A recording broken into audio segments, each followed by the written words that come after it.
حضرت علی رضی اللہ تعالی عنہ نے فرمایا کہ اپنے دن کا آغاز صدقہ دینے سے شروع کرو، اس دن تمہاری کوئی دعا رد نہیں کی جائے گی، اور اچھی بات بتانا بھی ایک صدقہ ہے۔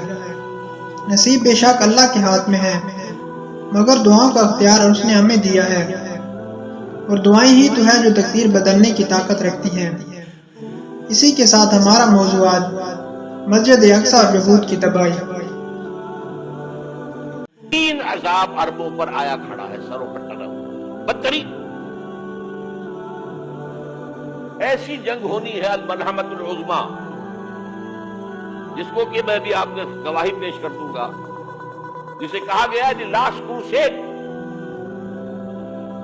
بش نے بھی کروسیڈ کا لفظ بول دیا تھا، پھر واپس لیا اس نے۔ نکل جاتی ہے جس کے منہ سے سچی بات مستی میں، فقیہ مصلحت بھی سے اور اندے بالا خار اچھا، کروسیڈ کہہ کر پھر واپس لیا۔ یہ کروسیڈ اس کے اوپر جس قدر نقصان ہونا ہے عربوں کا، گریٹر اسرائیل بنے گا، یہ عراق، شام، اردن، سعودی عرب کا کچھ شمالی علاقہ، ترکی کا جنوبی علاقہ، مصر کا صحرائے سینا، اور اس کے ساتھ ہی جو بہترین اس کا درخیز ترین علاقہ ڈیلٹا آف نائل، یہ سب یہودیوں کے قبضے میں جائے گا۔ اس کو حدیث میں کہا گیا الملحمۃ العظمیٰ۔ عیسائی 80 علم لے کر مسلمانوں کے اوپر حملہ آور ہوں گے، اور ہر علم کے نیچے 12,000 فوج، 9.5 لاکھ فوج۔ یہ نیٹو کی تیاری کس کے لیے ہو رہی ہے؟ جب یو ایس ایس آر کا خاتمہ ہوا تو پوچھا گیا تھا نیٹو چیف سے، اب کس لیے؟ تمہارا وہ دشمن تو ختم ہو گیا، اب ہمیں اسلامک فنڈامنٹلزم سے نپٹنا ہے۔ جانتے خطرہ یہی ہے، اب اسلام ابھر سکتا ہے، مسلمانوں کے سینوں کے اندر وہ آگ ہے، اوپر خاکستر آ گیا ہے تو میں اٹھانا بیٹھنا، یہ اندر تو انگارہ ہے، اوپر سے راکھ ہے، اس سے دھوکہ نہ کھا جانا ان کے دلوں کے اندر۔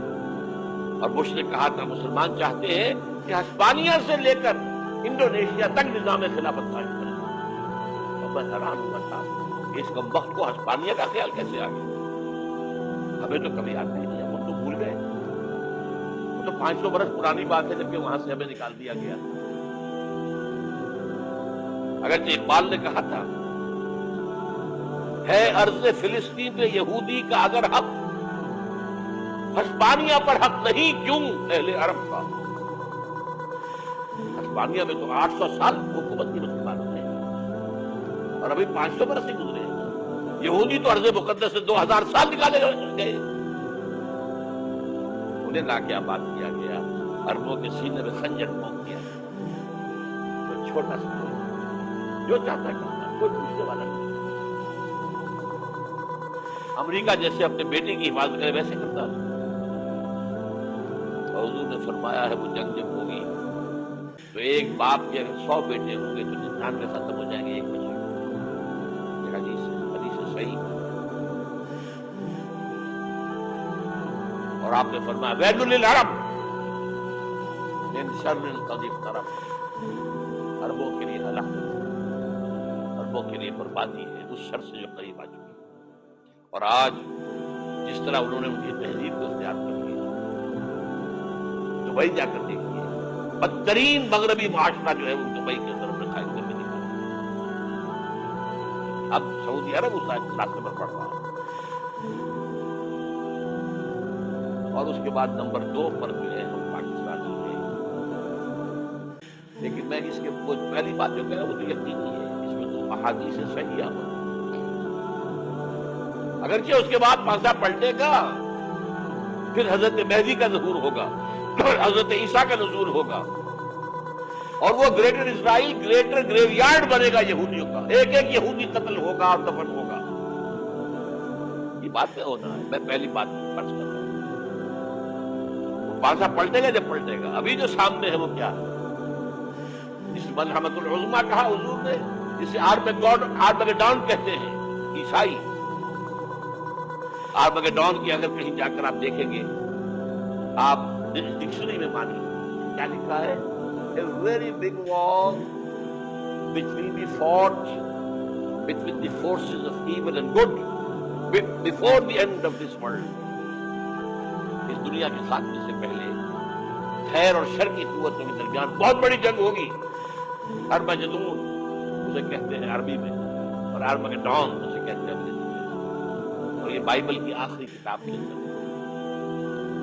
جو اس میں کہ مکاشفات یوحنا، ریولیشنز آف سینٹ جان. یہ تو میں کہہ رہا ہوں یقین کے ساتھ، اور زیادہ دور نہیں آیا چاہتا ہے. اس لیے کہ یہودیوں کا اور عیسائی جو کنزرویٹوز ہیں، نیو کنزرویٹوز، ان کا 5 نکاتی ایجنڈا ہے متفق علیہ، جس کے تحت یہ جنگ صلیبی شروع کی گئی. تو سن لیجیے آپ. آرمگڈون نمبر 1، گریٹر اسرائیل قائم ہو جانا اس کے نتیجے میں نمبر 2، مسجد اقصی اور قبۃ الصغریٰ کو گرانا نمبر 3، وہاں تھرڈ ٹیمپل، وہ مسجد جو حضرت سلیمان نے بنائی تھی 1000 قبل مسیح میں، پھر برباد کی تھی نیبوکدنیزر نے، دوبارہ بنائی گئی، پھر دوبارہ ختم ہوئی 70 عیسوی اب تک گری پڑی. ان کا خانہ کعبہ گرا ہوا 70 عیسوی سے لے کر آج تک. ایک دیوار ہے ویلنگ وال، جہاں جاتے ہیں، روتے ہیں، پیٹتے ہیں، باتیں کرتے ہیں. وہاں وہ بنے گا تھرڈ ٹیمپل. اور نمبر 4، اس میں لا کر رکھا جائے گا تخت حضرت داؤد. یہ تخت کہاں ہے اس وقت؟ یہ لندن شریف کے اندر جو ان کی پارلیمنٹ کا جو چرچ ہے، ویسٹ منسٹر ایبے، اس میں رکھا. ایک پتھر تھا جس پر بٹھا کر حضرت داؤد کی تاجپوشی ہوئی، پھر حضرت سلیمان کی ہوئی، پھر وہ پتھر رکھ دیا گیا جب حضرت سلیمان نے بنایا ہیکل مسجد اقصی. وہاں رہا وہ. ہر بادشاہ جو تھا یہودی اسی کے اوپر بٹھا کر اس کی تاجپوشی ہوتی تھی. سن 70 میں ٹائٹس نے گرایا اسے، ہیکل کو. وہ پتھر لے گیا، وہاں سے روم گیا، روم سے آئرلینڈ گیا، آئرلینڈ سے اسکاٹ لینڈ آیا، اسکاٹ لینڈ سے انگلینڈ آیا، اور اب وہ رکھا ہوا ہے 14ویں صدی عیسوی سے آج تک. وہ ویسٹ منسٹر ایبے میں رکھا ہوا ایک کرسی کی سیٹ پہ اسے بنا دیا گیا ہے تخت کی شکل. اب انگریزوں میں کوئی ملکہ ہو، کوئی بادشاہ ہو جس کی بھی تاجپوشی ہوگی، اس میں یہ لا کر رکھا جائے گا تھرڈ ٹیمپل. اور اس پر یہودیوں کے خیال کے مطابق ان کا مسیحا آئے گا جو مسیح دجال ہوگا. عیسائیوں کے خیال کے مطابق حضرت عیسیٰ آئیں گے. وہ ہمارا بھی خیال ہے حضرت عیسیٰ آئیں گے علیہ السلام. ہمارا یہ تو بات کی بات ہے. اس وقت جو میں عرض کر رہا ہوں عربوں پر بہت بڑا عذاب، اور پاکستان کا معاملہ کرنا ہی ہے. میں یقین سے نہیں کہہ سکتا. ہینگنگ ان دی بیلنس ہو سکتا ہے اللہ تعالیٰ پر رحم ہو سکتا ہے، اگرچہ اسی پہ شرائط ہو. چمن کے مالک اگر بنا لیں موافق اپنا شعار، اب بھی چمن میں آ سکتی ہے پلٹ کر چمن سے روٹی بہار. اور یہ بھی ہو سکتا ہے کہ اللہ تعالیٰ نے معجزانہ طور پر ہمیں ملک دیا، ہم نے اللہ سے بدعہدی کی، وعدہ خلافی کی، غداری کی، لہذا سزا دی جائے اور ہم سے یہ ملک چھین لیا جائے. اس جسم دور کا سمجھے، اس قانونی بات کا سمجھے. جو گھیراؤ ہو رہا ہے آپ نے مغرب میں نیٹو فورسز اور مشرق میں بھارت فورسز، بھارتی فورسز گدھوں کی طرح بیٹھے ہوئے انتظار کر رہے ہیں پاکستان اور ڈسٹیبلائز ہو جائے، یہاں اور بدامنی ہو جائے. اب لاہور میں پھر آج دھماکے ہو گئے. 2 دن پہلے کا دھماکہ میں سہ کے آیا ہوں آپ کے سامنے. جانے بچی ہے جو ہماری اکیڈمی کہاں شروع ہوا، میں آپ کو یہ بتا سکتا ہوں. یہ سارا کیوں ہو رہا ہے؟ تاکہ یہاں بدامنی ہو جائے اور ہمیں جواز مل جائے. مغرب سے نیٹو فورسز داخل ہو جائیں، مشرق سے بھارتی فورسز آ جائیں اور ہمارے ایٹمی دام توڑ کر اور پھر ہمیں بھارت کے سامنے ڈال دیا جائے. نو ڈو ایز یو لائک. یہ ان کا نقشہ ہے. ہوگا کیا؟ وہ اللہ جانتا ہے. ہوگا وہ جو اللہ چاہے. لیکن اللہ کا چاہنا جو ہے وہ کس پر منحصر ہے. یہاں انقلاب برپا کرو، یہاں اسلام لاؤ. اگر دھندوں میں لگے رہو گے تو وہ خود بخود نہیں آ جائے گا. صحابہ نے جانیں دی تھی، کتنی تکلیفیں اٹھائی تھی. 12 برس تک مکی دور کے اندر با نشہ درویشی در ساز و دمادم زن جو محتشمی خدرا پر سلطنت جب سن. یوم طائف یاد ہے جو حضرت عائشہ فرماتی ہے کہ میں نے پوچھا تھا حضور سے کہ یوم احد سے زیادہ سختی بھی آپ پر کبھی آئی؟ یوم احد پر کیا ہوا؟ تلوار کا وار پڑا تھا آپ کے چہرے مبارک، یہ جو رخسار کی ہڈی ہے اس کے اندر وار گیا ہے، اوپر خود کی 2 کڑیاں تھیں وہ اس میں گھس گئی، 2 دندان مبارک شہید ہوئے. وہ خود کی کڑیاں ایک صحابی نے اپنے دانتوں سے پکڑ کر کھینچنے کی کوشش کی، دانت نکل گئے، وہ نے نکلی. کیا جتن کر کے نکالی گئی ہوگی، تو خون کا فوارہ آیا، اتنا خون گیا ہے کہ آپ بےہوش ہو گئے، گر گئے، اور مشہور یہ ہو گیا کہ آپ کا انتقال ہو گیا، شہادت ہو گئی. یہ سیرت کبھی پڑھی ہے؟ حضرت عائشہ کے ہوش کا تو یہی دور تھا نا. یوم طائف میں جو آپ کیا تھی بچی، مجھے کیا پتا کیا ہو رہا ہے. 3 دن تک مکے کی گلیاں اور وہاں کے اوباش لوگ پتھراؤ کر گئے تھے اس امید میں کہ شاید وہاں کا کوئی سردار ایمان لے آئے. تو یہاں تو ابو طالب بھی فوت ہو گئے، یہی دنیا بھی سہارا تھا، خاندانی سہارا تھا ابو طالب کے ذریعے.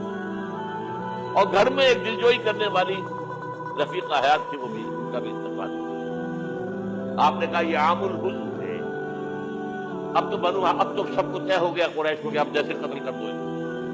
اسی لیے آپ گئے طائف، شاید وہاں کا کوئی بڑا سردار مانے ایمان لے آئے تو میں اپنا مرکز ادھر شفٹ کر دوں. تینوں سے ملے ہیں، تینوں نے وہ جواب دیے نکل جاؤ یہاں سے، میں تمہارے ساتھ بات بھی کرنے کو تیار ہوں. اچھا تمہارے سوا کوئی نہیں ملا تھا اللہ کو نبی بنا کر بھیجنے کے لیے؟ دیکھو جاؤ، میں بات نہیں کرنا چاہتا، ہو سکتا ہے میں بے عزتی کر بیٹھوں، واقعی تم اللہ کے نبی ہو تو میں مارا جاؤں گا، جاؤ جاؤ جاؤ. یہ سلوک محبت کے ساتھ. اور پھر چھوکروں کو اسٹریٹ ارچنز جنہیں آپ نے اشارہ کیا تھا، خبر لو پتھراؤ ہو رہا ہے، ساتھ میں ہے ہی ایک آدمی زید ابن حارثہ. اب سامنے سے پتھر آ رہے ہیں تو حضرت زید آگے آ جاتے ہیں، ڈھال بنتے ہیں، مجھے لگے پتھر رجوع کر رہے ہیں، اب پیچھے سے آ رہے ہیں، چاروں طرف سے تو ڈھال نہیں بن سکتا. جسم نحول و حق، خون جا کر جوتیوں میں جم گیا ہے، جوتی اتر نہیں. پھر وہاں سے بات سے اللہم الیک اشکو ضعف قوتی وقلت حیلتی وہوانی علی الناس. اے اللہ تیری جناب میں فریاد لے کر آیا ہوں اپنے قوت کی کمی کا، اپنے وسائل کی کمی، اور جو ذلت و خواری ہو رہی ہے لوگوں کے ساتھ. الا ملتقننی، مجھے کس کے حوالے کر دیا؟ الا بعیدی یتجہمنی، یہ میرے اوپر ہجوم کر کے آج حملہ کرے، اور عدو من لگتا امرے، یہ دشمن کے حوالے میرا معاملہ کیا جو چاہے کرتے ہو. لیکن پھر اپنی یہ ساری بات ان لم یکن علی غضب فلا ابالی. اللہ اگر تو ناراض نہیں ہے تو مجھے کوئی پرواہ نہیں، سر تخفیف خم ہے جو مزاج یاد ہے، مجھے اندیشہ یہ ہے کہ تو ناراض ہو نہیں. یہ تکلیفیں جھیلی،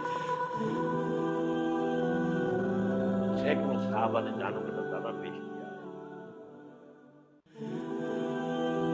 احزاب کی جنگ میں فاقوں پر فاقے ہو رہے ہیں، اور ان فاقوں کی حالت میں خندق کھودنے کا حکم ملا. لوگوں کی قبریں دوہری ہو رہی ہیں، پتھر باندھے ہیں اپنے پیٹوں سے، اپنے چادروں کے ساتھ کس کر قبر دوہری ہو جاتی. اور جب صحابہ اتارے چلا رہے ہیں تو کیا کہہ رہے ہیں؟ نحن الذین بایعوا محمدا علی الجہاد ما بقینا ابدا، اللہم لا عیش الا عیش الاخرہ. صحابہ کہتے تھے ہم وہ لوگ ہیں جنہوں نے محمد سے بیعت کی ہے کہ جہاد کرتے رہیں گے جب تک جان میں جان نکل جائے تو بات ہو. جان ہے، چاہے ابھی بھوک سے قبر دوہری ہوئی جا رہی، جان تو ہے. اور ایک دفعہ کہتے تھے اللہم لا عیش الا عیش الآخرہ، اے اللہ عیش زندگی تو آخرت کی زندگی ہے۔ اور حضور فرماتے تھے، حضور کے بیٹھے ہوئے نہیں تھے اس کیا لگا کر پتھر اٹھا اٹھا کر خندق میں لے جا کے باہر پھینک رہے۔ جب صحابہ کہتے اللہم لا عیش الا عیش الآخرہ، حضور فرما رہے ہیں فاغفر للانصار والمہاجرہ، اے اللہ ان انصار اور مہاجرین کی مغفرت فرما۔ پھر حضور کی خدمت میں کچھ لوگ آئے، حضور اب یہ فاقہ ناقابل برداشت ہو گیا، دیکھیے ہم نے پتھر باندھے ہوئے۔ حضور نے کرتا اٹھا کر دکھایا، بعد 2 پتھر بندے۔ یہ ایسے آپ اس چیز کو درست نہیں سمجھتے۔